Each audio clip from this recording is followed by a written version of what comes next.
Everyone, আপনারা সবাইকে কেমন আছেন? আশা করি আল্লাহর অশেষ রহমতে খুব ভালো আছেন। আমিও আলহামদুলিল্লাহ আপনাদের দয়ায় ভালো আছি। তো আজকের রেসিপি আরাবিয়ানদের একটা ফেমাস রেসিপি, সেটা হলো চিকেন ভেন্ডি। এই চিকেন ভেন্ডিটা কিন্তু পাকিস্তানিরাও অনেক ভালো খায় এবং প্রায়ই হোটেলে এটা পাওয়া যায়। চিকেন ভেন্ডিটা রান্না করার জন্য আমি অলরেডি একটা পাতিল বসাই দিছি চুলায়। এখন চুলাতে আমি প্রথমে দিয়ে দিব তেল। বিসমিল্লাহির রহমানির রহিম। এই তেলে প্রথম আমি ভেন্ডিটাকে ভাজবো। তো এখানে আমি 250 গ্রাম ভেন্ডি নিছি।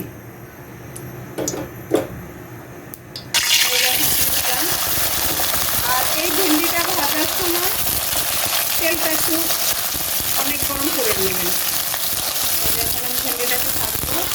এই যে এখন দিয়ে দিবি একটু লবণ, যাতে ভেন্ডিটাতে লবণটা হয়ে যায়। আর এই ভেন্ডি চিকেন কিন্তু গরুর মাংস দিয়েও হয়, খাসির মাংস দিয়েও হয়, যে যেভাবেই রান্না করতে চান না কেন সেভাবেই হয়। গরুর মাংসটাকে ওরা বলে ভেন্ডি গোস্ত। তো আমি আজকে চিকেন দিয়ে করলাম, চিকেন দিয়েই বেশি করা হয়।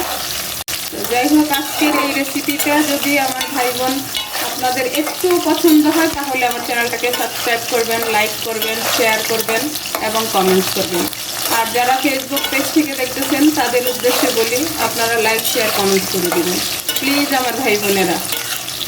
দেখেন আমার ভাই বোনেরা, আমার ভেন্ডিটা ভাজা হয়ে গেল। আর ভেন্ডিটা কিন্তু একদম পুরোপুরি ভেজে নিতে হবে, মানে চিকেনের সাথে কিন্তু অত একটা এটা রান্না হয় না। তো এই যে এই জন্য একদম সিদ্ধ করেই ভাজাটা হয়ে যায়। দেখেন মাশাল্লাহ মাশাল্লাহ, একটা ভেন্ডি কিন্তু আরেকটা ভেন্ডির সাথে আঠা লাগে নেই, যে ভেন্ডির যে আঠালো ভাবটা সেটা নাই কিন্তু। এই যে এখন আমি এটাকে নামাই নিব। এই যে দেখেন আমার ভাই বোনেরা, আমার ভেন্ডিটা ভাজা হয়ে গেল। আর এই ভেন্ডিটা যখন ভাজবেন তখন চুলার আঁচটা কিন্তু হাই ফ্লেমে রাখতে হবে। এখন আমি রান্নাটা শুরু করব। তো প্রথমে আমি গরম মশলা দিয়ে দিব, আস্ত যেগুলি। এই যে এখানে ছোট ছোট 4টা তেজপাতা, 1টা দারুচিনি, 5-6টা এলাচ আর 5-6টা লং দিয়ে দিলাম। আর এটাতে মশলা কম। আর এখানে 2টা পেঁয়াজ কুচি। এখন এগুলোকে একটু আমি ভেজে নিব।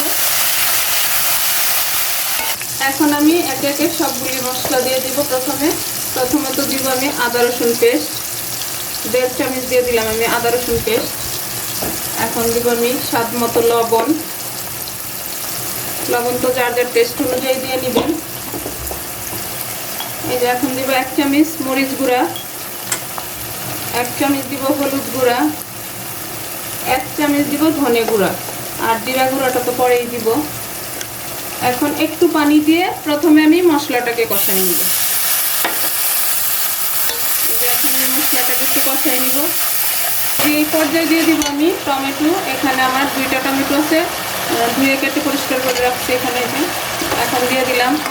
এই রান্নাটা যারা খাইছেন তারা কিন্তু এটা টেস্ট বুঝেন, আর যারা না খাইছেন প্লিজ একবার হলো বাসায় করেন, করে খাওয়ার পরে মানে আবার দ্বিতীয়বার খাওয়ার জন্য রেডি হয়ে যাবেন। এখন এই টমেটোটাকে আমি একদম গলায় নিব এখানে এই কষানো অবস্থায়, তারপর আমি চিকেনটা দিব। আর এই রান্নাটা যারা খাইছেন তারা তো জানেন এটার টেস্ট কেমন।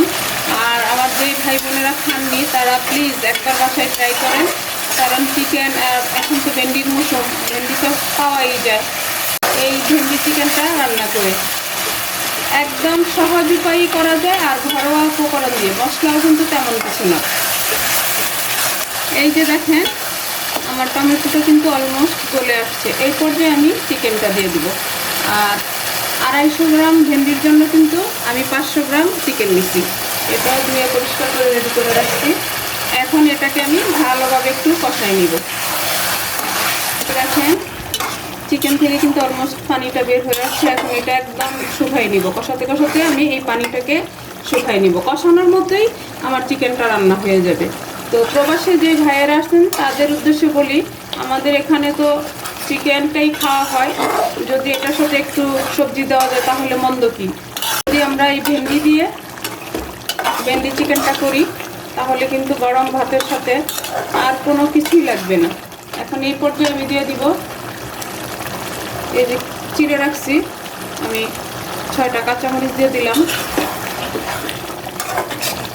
এই যে দেখেন কত কষানোর মধ্যে কিন্তু আমি মাংসটাকে সিদ্ধ করে নিয়েছি। এখন এই পর্যায়ে আমি দিয়ে দিব এই যে ভেজে রাখা ভেন্ডিটা, দিয়ে এটার সাথে আমি মিশাবো, মিশিয়ে একটু রান্না করে নেব। আর এটা কিন্তু মাখামাখি হয়, দেখেন মাশাআল্লাহ দেখতে কত লোভনীয় আর একটা সুন্দর ফ্লেভার আসতেছে। তো প্লিজ আমার ভাই বোনেরা একবার হলো বাসায় করেন, করে খেয়ে দেখেন। যারা ভেন্ডি পছন্দ করেন তাদের জন্য এই রেসিপিটা একদম পারফেক্ট একটা রেসিপি। এটা গরম ভাতের সাথে এত ভালো লাগে, মানে না খেলে বুঝতে পারবেন না। আর আমার নতুন রাঁধুনি যারা আছেন, নতুন প্রজন্মের যারা আছেন, যাদের বাসায় সবজিটা খেতে চায় না, তারা কিন্তু এইভাবে এই ভেন্ডিটা রান্না করে দিতে পারেন। এখন এই পর্যায়ে দিয়ে দিব আমি 1 চামচ জিরা গুঁড়ো। তো প্লিজ আমার ভাই বোনেরা, আমি যেই রেসিপিগুলি একদম মানে ফেমাস সেগুলি আপনাদেরকে বেশি অনুরোধ করি। যেমন এই ভেন্ডি চিকেনটা মানে এখানে অনেক একটা ফেমাস রেসিপি। তো এটা একবার করেন, করে খেয়ে দেখেন। আর যারা খাইছেন তারা তো জানেন এটার টেস্ট। আর এই রেসিপিটা হসপিটালে তো প্রায় সময় রুগীদেরকে দেওয়া হয়, কারণ যখন বহুবার তো হসপিটালে অ্যাডমিট ছিলাম, সেই সৌভাগ্য আছে হসপিটালে থাকার। বাচ্চাদেরকে নিয়েছিলাম, বাট আমি নিজেও অনেকবারই ছিলাম। যাই হোক, এই কথাটা আমি আমার ভাই বোনদের সাথে শেয়ার করলাম আর কি, যে হসপিটালে ছিলাম। কারণ বেশিরভাগই অসুস্থ থাকি আমার ভাই বোনেরা, আপনারা দোয়া করবেন আমার জন্য। এখন আমি ফ্রেশ এই যে 1 চামচ হবে কাটলে ধনেপাতাটা দিয়ে দিই। আর এটাতে ধনেপাতাটা দিলে ফ্লেভারটা আরও সুন্দর আসে।